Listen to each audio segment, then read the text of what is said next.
Power star Ustaad Bhagat Singh ఎలా ఉందో చూద్దాం. అపద్ధర్మ ముఖ్యమంత్రి నాగప్పకి sincere police officer Ustaad Bhagat Singh కి మధ్య జరిగే పోరాటమే ఈ సినిమా కథ. ప్రతి పోలీస్ కథలో ఉండే రొటీన్ కథ ఇది. కాకపోతే ఈ కథకి పవర్ స్టార్ నుంచి ప్రేక్షకులు కోరుకునే ఎలిమెంట్స్ అన్ని యాడ్ చేసి ఒక పక్కా కమర్షియల్ సినిమా అందించడానికి ప్రయత్నించాడు డైరెక్టర్ హరీష్ శంకర్. కానీ ఈ ప్రయత్నంలో కొంచెం తడబడ్డాడు హరీష్ శంకర్. అలానే తేరీ సినిమా రీమేక్ గా మొదలెట్టి ఫ్యాన్స్ డిమాండ్ మేరకు కథను మార్చాల్సి రావడం కూడా ఈ తడబాటుకు కొంత కారణమైందని చెప్పొచ్చు.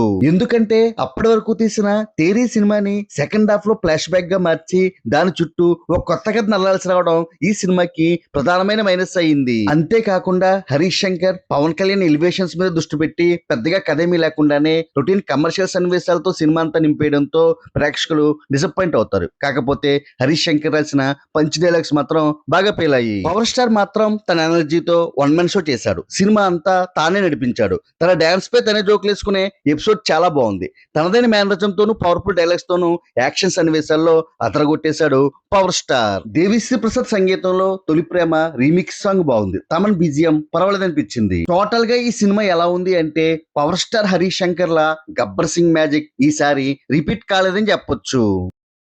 Like, share and subscribe cine master.